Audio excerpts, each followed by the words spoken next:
जो लोग बात कर रहे हैं कि मिडिल क्लास लोगों के लिए ज़्यादा कुछ नहीं हुआ, हम ऑनेस्ट टैक्स पेयर्स हैं, हमें क्या मिला इस बजट से, हमेशा उम्मीद लगी रहती है।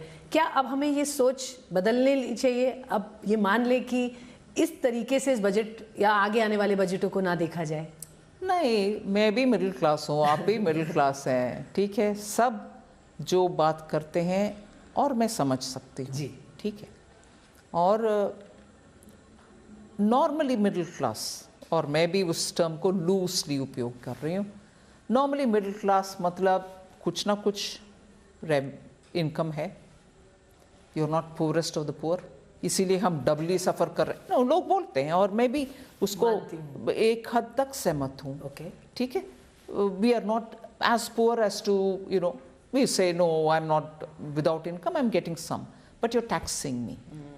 I'm not high net individual, so who can pay the tax and be aram. Magar you're taxing me. And for this tax, what am I getting? I agree. These are very, very right questions to ask, and I fully am sensitive to it. okay. But my answer to that, being in this side of the table, is what exactly do we mean about middle class? It's spread across the board. Farmers में middle class नहीं है क्या? Middle class के बच्चे विदेश में जाकर पढ़ रहे हैं, उनके लिए हमने LRS स्कीम के द्वारा पैसा भेजने के लिए कुछ ओपन नहीं किया? Almost like I don't know 2.5 crores or something like that. We allow them to transfer money to their children. Isn't that for middle class? You'll remember in 2019 there was huge outcry, and rightly, about middle class having taken loan, invested in buying an apartment, but couldn't get the apartment because they were all stuck. They were paying EMI in the banks, but paying rent also. Didn't we come up with a scheme so that those stuck projects can be completed? And चाबी middle class के हाथ में रखो। मैं मुंबई में जाकर के एक प्रोजेक्ट्स के सक्सेस होने के कारण चाबी देकर आई। ये प्रोजेक्ट हमारे घर के मोदी जी के सरकार के प्रोजेक्ट नहीं है, वो मिडिल क्लास के लिए नहीं है। पूरे देश भर में टियर 2, टियर 3 सिटीज़ में ऐसे स्टक प्रोजेक्ट्स को कंप्लीट करने के लिए हम ही तो पैसा दे करके उसको कंप्लीट करवा रहे हैं। जो प्रोमोटर उसको छोड़कर चले गए थे, ये मिडिल क्लास के लिए किए। अफोर्डेबल होम्स के लिए जो टैक्स कंसेशन और इंटरेस्ट रेट में इंटरेस्ट सबवेंशन जो देते हैं, 45 लाख का तक आप घर खरीद लो, वो मिडिल क्लास के लिए नहीं है।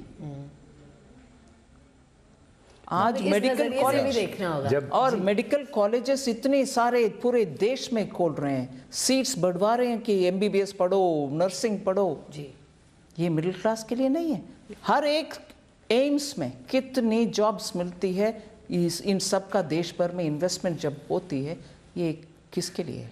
स्वाति जो पूछ रही है, मैं आम आदमी की भाषा में, जो आम आदमी का सेंटिमेंट है, वो ये कहता है कि आज का मिडिल क्लास श्रवण कुमार की तरह है। उसके एक कंधे पर कॉरपोरेट लोन्स का भार है सुपर रिच के लिए, दूसरे कंधे पर बिलो पॉवर्टी लाइन और फार्म लोन्स हैं, और इन सब को जो फाइनेंस कर रहा है वो मिडिल क्लास का आदमी कर रहा है, बिकॉज वही ईमानदार आदमी है जो टैक्स भी देता है, अपना काम ठीक से करता है, अपनी बचत करके बैंक में भी डालता है। तो दोनों का बोझ, सुपर रिच का भी और सुपर पुअर का भी बोझ मिडिल क्लास पर ही आ गया है।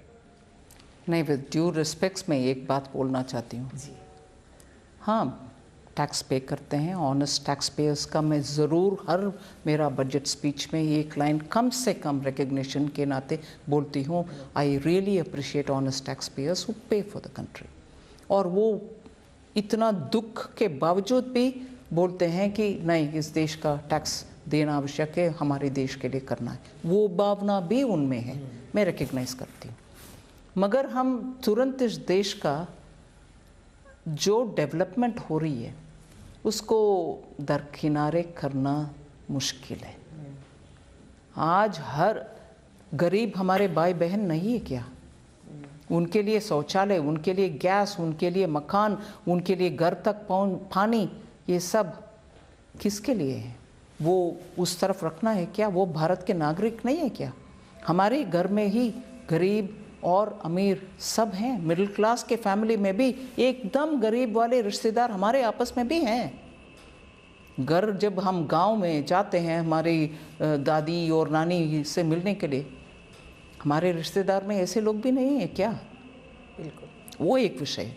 दूसरा, रिच के लिए हम क्या कर रहे हैं? ये हमारे टैक्स से हो रही है, ये मैं समझ नहीं पा रही हूँ। आज बिजली का रेगुलर सप्लाई 24/7 सप्लाई करना और उसके वजह से बिजनेस चलना और अच्छा चलाना और इंडस्ट्री आकर इन्वेस्ट करना, ये हम रिच के लिए कर रहे हैं या उस बिजनेस लगाने में हम सबको रोजगार मिले, इसके लिए कर रहे हैं? इसलिए पॉलिटिकली कुछ शब्दों का कुछ पार्टी इजीली उपयोग करने का उस आड़ में आकर के हम ऐसे सोचना नहीं है। ज़रूर इस देश का डेवलपमेंटल इंडिकेटर्स इम्प्रूव हो रही है। आप सोचिए ना, 6-7 साल पहले, 8 साल पहले एकदम ग्रिड का फेलियर हो गया, बिजली पूरे ठप हो गए थे, याद है आपको? जी। पूरे देश में एक at least in one area completely darkness हुआ। पूरी दुनिया हमसे पूछ रही है क्या हो रही है? इमर्जिंग इकोनॉमी बोल रही हो, ये भी कर नहीं सकते। और बिजली का कटौती और बिजली का शॉर्टफॉल के वजह से सिटीज़ में भी 12 घंटा 6 घंटा और sometimes 1 hour cut, unpredictable supply, उससे हम निकल कर आज एनर्जी ऑलमोस्ट सरप्लस प्रोड्यूस करने का कगार में आए। ये किसके पैसा? आप ही के तो पैसा। ये करना है कि नहीं करना, हम सब के लिए करना है कि नहीं करना, ये भी हम सोचना चाहिए।